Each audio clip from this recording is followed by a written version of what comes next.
블랙락이 지금 ESG 관련해서 보수 쪽에 공격을 받고 있는데 투자 방법으로는 크게 두 가지가 가장 많이 이용되고 있습니다. 네. 이런 데서 이제 사기가 벌어지면 큰 문제인데 이제 그린워싱 문제가 이슈가 되고 있죠. 네. ESG 관련해서 보편적이고 객관적인 기준이 이제 없는 게 그 이유가 되겠습니다. 이제 독일의 금융감독기관에서 이 DWS에 대한 조사를 하고 있다는. 세계 최고의 공정성과 신뢰를 추구하는 파보세. 오늘도 경제방송의 상수원 보호구역 이진수 교수와 함께하도록 하겠습니다. 반갑습니다. 네.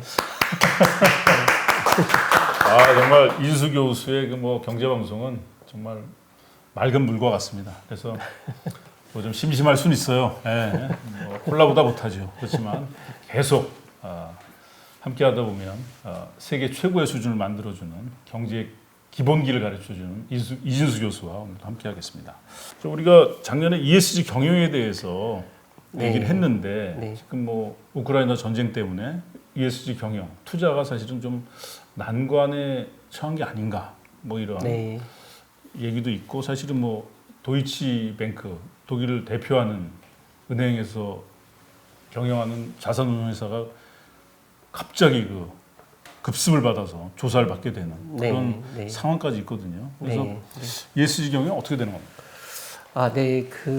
오늘 저희가 이야기할 내용은 ESG 투자의 최근 동향 중에 두 가지를 저희가 이야기를 하려고 하는데요. 첫 번째는 ESG를 빙자한 사기 관련된 그린워싱에 대해서 이야기를 해보고요. 두 번째는 김범도 아나운서 얘기했듯이 우크라이나 전쟁 이후에 ESG에 대해서 재평가가 이루어지는 부분에 대해서 이야기를 해보도록 하겠습니다. 네. 밀턴 프리드만 같은 경우는 기업이 추구해야 될 건 이윤이다. 이렇게 아주 까놓고 얘기해 솔직하게. 그런 경우는 좀 이윤 때문에 문제가 생겨도 원래 저런 놈들 그래서 덜 화가 나는데 그린워싱 이렇게 어떻게 보면 인류의 미래를 책임지는 그런 투자를 하겠다 해놓고 사기치면 더 분노하게 돼 있거든요. 그러면서 이제 되게 꼼꼼히 살펴봐야 될 문제가 ESG 그렇습니다. 경영인 것 같은데 특히 현장에서 보니까 우리 이진수 교수가 추천해준 2020년 6월 6일자 블룸버그 기사를 보니까 블랙락이 지금 ESG 관련해서 굉장히 많은 공격, 특히 이제 보수 쪽에 공격을 받고 있는데 정치권이나 시민사회에서 아무리 ESG 경영을 얘기해도 현장에서 기업이 투자를 안 하면 의미가 없는 건데 그런 어려움을 겪고 있는 상황인데 이 얘기는 이제 끝에 좀 이 기사에 관련해서는 좀 요약을 해드리겠고요. 그럼 ESG 투자라는 게 이제 기업의 재무적 성과, 한번 돈 되는 거에다가 이제 비재무적인 거, 돈 안 되지만 이제 지속 가능성을 위해서 이제 반드시 고려해야 되는 거 이게 이제 중요한 것인데 이거를 이제 사회 책임 투자, Social Responsibility Investment 이렇게 얘기하는데 비재무적 요소 중에서 이제 환경 그리고 사회 지배구조 이걸 이제 핵심적으로 고려하는 투자죠. 네, 그렇습니다. 그래서 ESG 투자는 환경, 사회, 지배구조 지금 김범도 아나운서 이야기했듯이 그런 비재무적 요소도 함께 고려하는 투자가 되겠는데요. 투자 방법으로는 크게 두 가지가 가장 많이 이용되고 있습니다.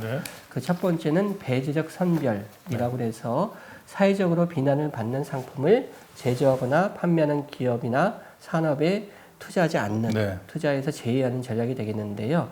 예를 들면은 담배라든가 아니면 살상 무기를 생산하는 국방 산업이라든가 이런 제품이나 산업에는 투자하지 않는 그러한 전략이 되겠습니다. 그래서 리투아니아 국방장관이 이제 자산운용회사로부터 투자를 못 받으니까 이제 거기서 굉장히 분노했다는 그런 기사도 있더라고요. 리투아니아 이제 국방 산업에 투자를 못 하겠다. ESG 때문에 그러니까 이게 말이 되느냐 이런 이야기를 했다고 하네요. 두 번째는 ESG 통합 전략이라는 건데요. 좀 두리뭉실한 얘기가 되겠습니다만 통상적인 재무 분석과 ESG 분석을 통합해서 투자하겠다. 이런 전략이 되겠습니다. ESG 투자 관련해서는 이제 2004년 유엔 보고서에서 처음으로 언급이 됐습니다. 네, 그렇습니다. ESG 투자가 처음 언급된 것은 2004년 김범도 아나운서가 얘기했듯이 유엔의 보고서에서 언급이 되었는데요. 아직 채 20년이 되지가 않았습니다. 그럼에도 불구하고 ESG 투자는 지금 세계의 투자 흐름의 주류가 되었는데요. 2020년 현재 전 세계 자산운용회사가 운영하는 투자 자산 중에서 ESG에 관련되어 있다는 투자 자산 규모가 39조 달러인데요. 네. 이는 전체의 36% 수준이거든요. 그런데 2024년에 되면은 그 ESG 관련 투자가 80조 달러로 증가를 할 것으로 예상이 되고요. 그렇게 되면은 전체 투자 자산의 53% 과반이 되는 그렇게 예상이 되고 있으니까 이제 완전히 주류로 자리를 잡게 되는 것이죠. 뭐 이제 투자가 이제 미래를 나타내는 거니까. 그렇습니다. 뭐 대세인 것만은 이제 분명한데, 네. 근데 이제 이렇게 대세를 차지하고 또 명분도 있고 인류의 미래를 위해서 반드시 가야 될 길인데 이런 데서 이제 사기가 벌어지면 큰 문제인데 이제 그린워싱 문제가 이슈가 되고 있죠. 네. 네, 그렇습니다. 이렇게 이제 ESG 투자가 세계 투자의 주류가 되니까 투자 자금을 받기 위해서 실제로는 ESG 가치에 부합한 투자를 하지 않으면서 투자 자금을 유치하기 위해서 우리도 ESG 하고 있다. 그리고 제품을 이제 ESG 관련된 제품이 소비자들에게 이제 각광을 받게 되면서 실제로는 ESG 관련 제품이 아니면서 우리도 ESG 하는 기업의 제품이다. 뭐 이렇게 하는 경우가 이제 늘어나는 소위 말하는 그린워싱에 대한 우려가 더욱더 커지고 있게 되는 것이죠. 네. 녹색 사기 한마디로. 그렇습니다. 네. 이렇게 녹색 사기, 그린워싱이 이제 발생하는 가장 큰 이유가 ESG 관련해서 보편적이고 객관적인 기준이 이제 없는 게 그 이유가 되겠습니다. 네, 그렇습니다. 그 아무래도 ESG는 좀 추상적인 가치를 이제 구체화하는 것이기 때문에 그 과정에서 좀 아직까지는 객관적이고 보편적인 지표가 확립되지는 않거든요. 하지만은 그러한 그 지표나 방법이 없는 건 아닙니다. 그 국제적으로 그 유명한 6개의 ESG 평가 기관들이 있는데요. 그 평가 기관들이 ESG에 대해서 평가도 하고 그다음에 기업이나 그 투자 운영 관련돼서 그 ESG를 기준으로 해서 그에 대해서 이제 지표도 내고 이렇게 하거든요. 그런데 이들 그 평가 기관들의 평가 결과 간에 상당한 차이가 있다는 것이 이제 알려져 있습니다. 그러니까 최근에 연구에 의하면은 이들 6개 그 국제적인 ESG 평가 기관 간의 평가 결과 간 상관관계가 0.31에서 0.7입니다. 상관관계가 1이 되면은 완전히 동일하다는 게 되겠는데요. 0.32나 0.7이라는 거는 어떻게 해석할 수 있냐면 이들 평가 기관의 평가 간에 상당한 차이가 있다. 뭐 이렇게 우리가 이해를 할 수가 있겠습니다. 객관성이 뭐 최대 해봐야 70%밖에 안 되겠다. 그렇습니다. 이렇게 얘기할 수 있겠네요. 그렇습니다. 네, 위협한 상황이네요. 네, 그래서 이렇게 이제 ESG를 객관적이고 보편적으로 할 수 있는 지표가 확립되지 않는 것이 기업이나 아니면 어떤 투자 회사가 우리도 ESG 하고 있다. 이렇게 이제 이야기할 수 있는 거짓으로 소위 말하는 그린워싱이 가능하게 된 기반이 되는 것이 되겠습니다. 이와 관련돼서 최근에 그 그린워싱을 이유로 해서 국가에서 그 기업이나 금융기관에 이제 조사를 하는 사례가 최근에 나타났거든요. 최근에 이제 사례로서 독일과 미국의 사례를 들 수가 있는데요. 그 독일의 그 도이치뱅크라고 아주 그 규모가 큰 은행이 있는데요. 도이치뱅크와 관련된 투자운용회사인 DWS라는 투자운용회사가 있는데 약 그 1조 달러의 그 자금 운영하는 회사인데요. 여기서 이제 상당 부분을 갖다가 우리는 ESG에 의해서 투자를 하고 있다. 이렇게 이제 발표를 했는데 그게 사실이 아니라는 내부 고발이 있었습니다. 그에 따라 가지고 이제 독일의 금융감독기관에서 이 DWS에 대한 조사를 하고 있다는 이제 보도가 나왔고요. 저 급습을 했더라고요. 네, 그 자료를 이제 그 얻기 위해서 이제 소위 말하는 검찰이 뭐 하듯이 그렇게 했다는 발표가 있었고요. 또 미국의 증권감독기관이 증권거래위원회거든요. SEC, 영어로 Securities and Exchange Commission이라 해서 우리나라의 금융감독원 같은 기능을 하는 기관이 되겠습니다. 여기서 골드만삭스에서 운영하는 그 투자 운영 부분에 대해 조사를 하고 있다. 역시 그 골드만삭스에서 운영하는 투자 운영에 대해서 골드만삭스가 우리는 모두 다 그 ESG에 의해서 하고 있다 이렇게 발표를 했는데 선전을 했는데 사실이 아니다. 뭐 이러한 그 이야기가 있어서 이에 대해 조사를 하고 있던 또 언론 보도가 있습니다. 그래서 최근에 더욱더 이 그린워싱이 이슈가 되고 있는 것이죠. 뭐 DWS, 골드만삭스 하면 이제 독일, 미국을 대표하는 이제 자산운용 회사들인데 이렇게 네. 금융감독원의 아주 그 엄격한 조사를 받고 있는 상황입니다. 네, 그렇습니다. 역시 그 뭐 어찌됐건 미국하고 독일이 세계에서 자본주의 가장 지금 잘하고 있는 나라 원투인데 이것이 금융감독 기준이 아주 엄격하다는 걸 느낄 수가 있습니다. 네, 그렇습니다. 이게 이런 그 만약에 사기라고 그런다 그러면 어떤 자본주의 운영의 근간이 흔들리는 거니까요. 네. 이에 대해서는 엄격하게 조사와 그리고 조치가 필요한 사항이 그리고 있습니다. 뭐 우리 인류의 미래를 위해서라도 이건 뭐 엄단해야죠. 네, 아직 뭐 결과가 나온 건 아닙니다만. 만약에 이게 사기라면 말이죠. 네, 네, 네, 결과 나온 건 아닙니다. 네. 우리나라 금융감독원도 뭐 열심히 하고 있겠죠. 네. 네, 그렇게 생각합니다. 네, 그렇게 해야 될 것 같습니다. 네. 네. 그래서 이제 그 뭐 각국 정부 또 국제 기구에서 이제 보편적으로 적용할 수 있는 ESG 평가 기준을 만들기 위해서 이제 뭐 많은 노력을 기울이고 있죠. 네, 그렇습니다. 그래서 ESG 투자 관련돼서는 이제 이처럼 보편적이고 객관적으로 적용할 수 있는 평가 기준이 도입되는 것이 아주 네. 시급한 이슈가 되겠고요. 그에 관련돼서 각국 정부와 국제기구가 노력을 하고 있는데요. 몇 가지 예를 들면은 첫 번째로 유럽연합에서는 2020년에 금융기관을 대상으로 해서 ESG 요소를 공시하도록 하는 의무화하는 조치를 이미 도입한 바 있습니다. 네.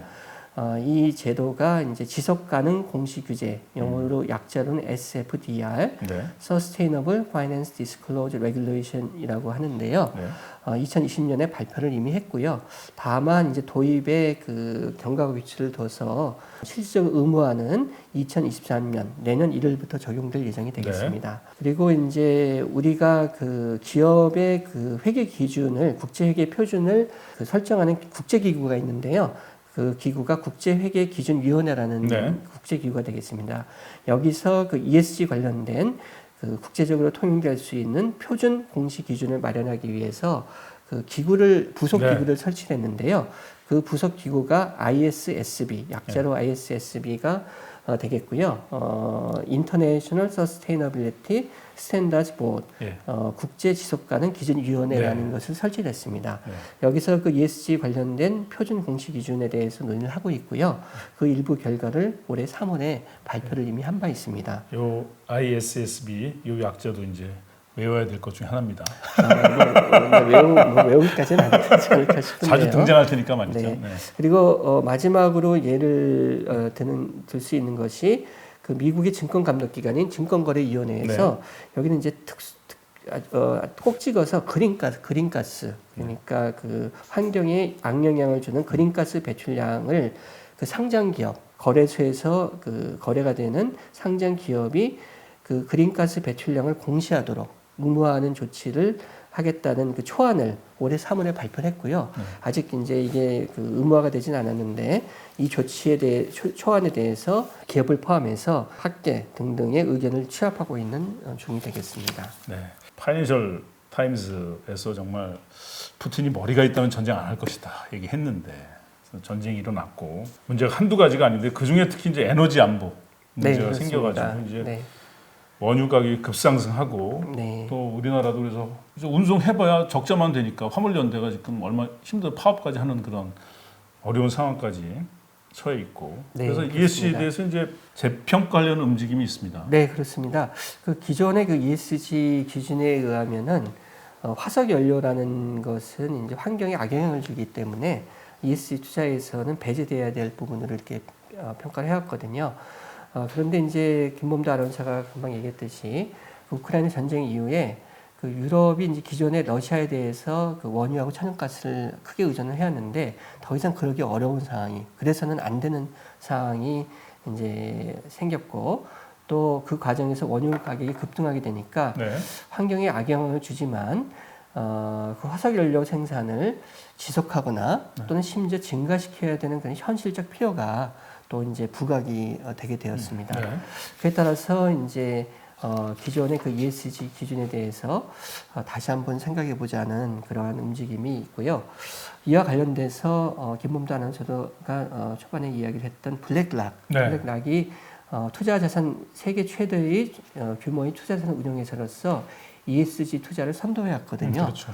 근데 그 블랙락과 또 그 규모가 큰 투자자산 운용회사 뱅가드라는 회사가 있는데요. 이 두 회사에서 신규 화석 연료 개발, 그러니까 앞으로 새로 그 원유를 생산하거나 천연가스 생산하는 그런 투자에도 하는 그 투자하는 것을 반대하지 않겠다. 뭐 이렇게 이제 입장을 또 발표한 바 있습니다. 그러니까 조금 ESG 투자가 후퇴하는 모습을 보이고 있는 것이죠. 사실은 뭐 핵심 이슈 중에 하나였는데 많이 후퇴한 겁니다. 이것만 봐서 말이죠. 네, 이제 그렇게 됐고요. 또 그 투자자 입장에서는 아무래도 수익률을 무시할 수 없겠지 않게 수익률이 굉장히 중요한 요소가 되겠는데 석유 가격, 원유 가격이 급등하면서 석유 회사들이 또 수익이 많아지고 그에 따라서 석유 회사 주가가 급격히 상승을 했습니다. 예를 들면은 그 미국의 S&P 500 지수는 올해 14%가 하락을 했는데 그에 반해서 엑슨모빌은 주가가 71% 상승을 했고요.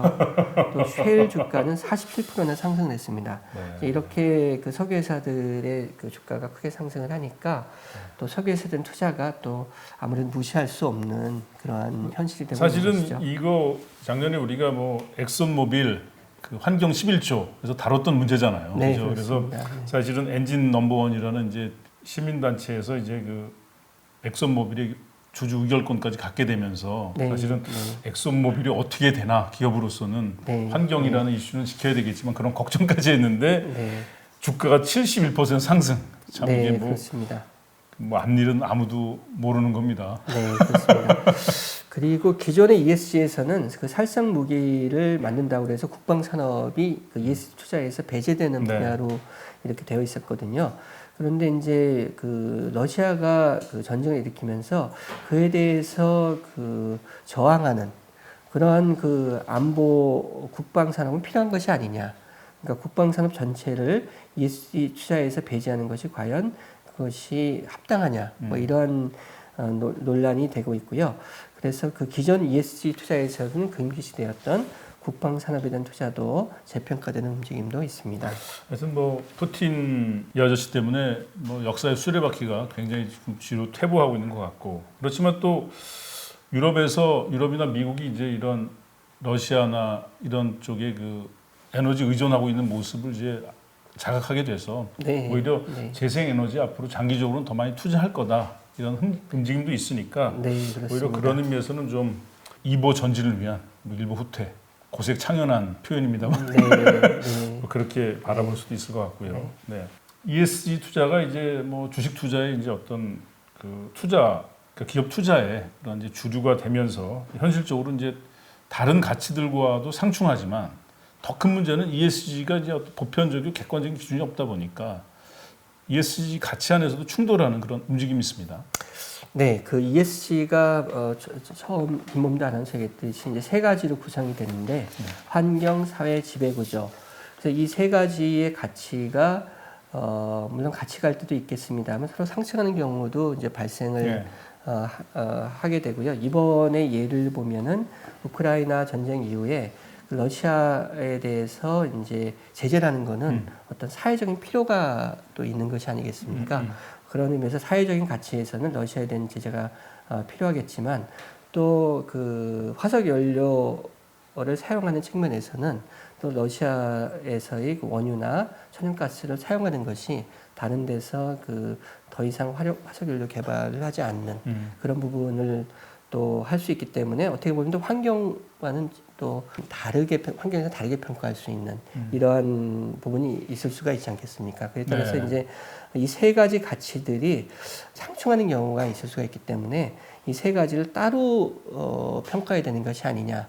또 그러한 이야기가 있고 또 설득력이 있는 부분이 있겠습니다. 네, 더더욱 이제 국제적인 또 뭐 글로벌적인 전 세계적인 어떤 그런 보편적이고 객관적인 기준 마련이 ESG 관련해서 굉장히 중요해지는 시점인 것 같습니다. 그리고 이진수 교수가 추천해준 블랙락이 ESG 조사에 직면해서 좋은 이미지를 만드는 광고를 시작했다. 블룸버그 2022년 6월 6일자 기사인데 뭐 광고 내용은 이제 저비용 투자 상품, 뭐 도로, 교통, 운송에 200억 달러 투자한다. 뭐 이런 내용이긴 한데 블랙락이 이제 ESG 관련해서 뭐 기업들이 아주 큰 영향력을 행사하고 있는데 지금 뭐 이 부분에 대해서 정치적인 조사가 진행이 되고 있습니다. 그리고 그런 의미에서 블랙락은 이제 워싱턴 정가에 ESG에 대해서 다시 설명해야 되는 그런 의무를 갖고 있다. 뭐 이런 식의 기사인데 어찌됐건 뭐 정치권이나 시민사회에서 아무리 뭐 ESG를 얘기해도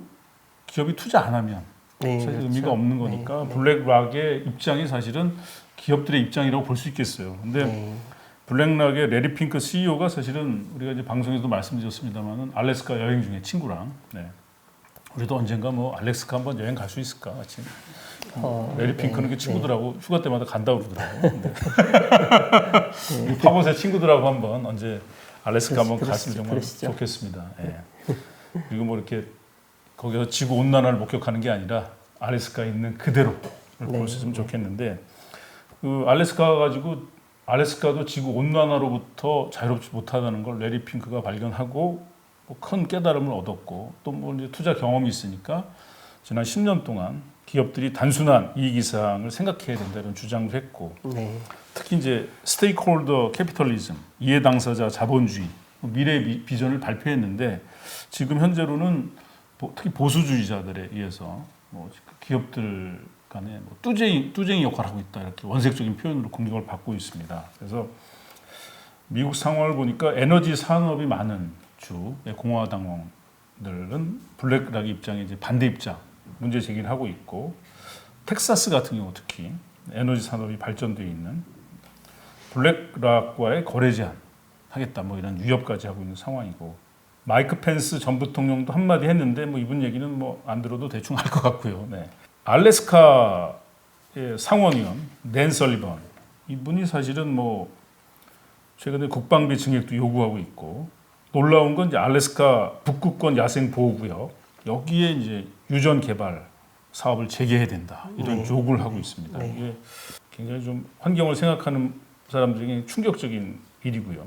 펜실베니아의 팻 투메이 공화당 의원인데 이분은 트럼프가 이제 수입차에 25% 관세 부과하는 거에 대해서 보고서를 제출하라 이렇게 좀 나름 그 줏대가 있는 그런 의원인데 댄 설리번하고 팻 투메이 두 의원이 그 대규모 자산 운용 회사에 주주회의 의결권을 제한하는 법안을 지지하고 있습니다. 어떻게 보면 이제 블랙락이나 이제 뱅가드 이런 것을 겨냥한 그런 흐름이 되겠고 블랙락 같은 경우는 사실 뭐 바이든 행정부에 지금 뭐 백악관이나 재무부에 대거 기용이 돼 있고 또 이제 뭐 코로나 때는 연준도 이제 블랙락의 도움을 받았고 말이죠. S&P 500의 이제 대부분의 기업의 상위 5위 안에 드는 그런 주주인데 연례 주주 회의에서 이제 의결권을 위협받고 있는 그런 상황이라서 어떻게 보면 이제 ESG 경영 관련해서 가장 선도했던 미국 기업 현장에서는 ESG 경영이 굉장히 난관에 처해 있는 그런 현실을 볼 수가 있습니다. 그런 것으로 보입니다. 그런데 뭐 저희가 이제 소개해드렸듯이 그 각국 정부와 국제기구에서 그 ESG 그 평가 지표를 도입하려고 보편적으로 적용할 수 있는 그런 지표를 도입하려고 노력을 하고 있고 그런 방향으로 지금 가고 있는 것으로 보이고요. 그리고 전체적으로 그 ESG라는 것이 우리가 추구해야 될 가치와 같이 가는 방향이 있기 때문에 물론 그 과정에서 뭐 시행착오가 있고 여러 가지 뭐 태부도 있을 수가 일시적인 태부도 있을 수 있겠습니다만 그런 방향으로 가지 않을까.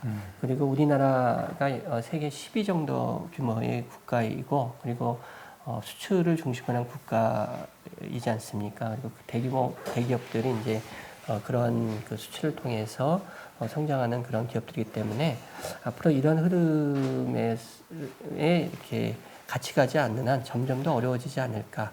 그래서 우리 입장에서는 지금 당장은 이런 좀 퇴보하는 것처럼 보이지만 이 ESG에 대해서 계속적으로 관심을 갖고 어떻게 적극적으로 실행할 것인가를 조금 더 고려해야 되지 않을까 이런 생각이 듭니다. 그리고 뭐 요즘 뭐 유튜브 방송을 보면 뭐 정치 방송은 뭐 말할 것도 없고 경제 방송도 굉장히 선정적으로 흐르고 그러면서 이제 저런 방송들이 과연 지속 가능할 것인가? 가능해도 문제고 시청자들 위해서 참 큰 문제가 있는 방송이 많은데 저희 파봇에는 일관되게 지속 가능한 경제 방송을 추구하도록 하겠습니다. 우리 경제 방송계의 상수원 보호구역 이진수 교수와 오늘도 함께했습니다. 고맙습니다. 감사합니다.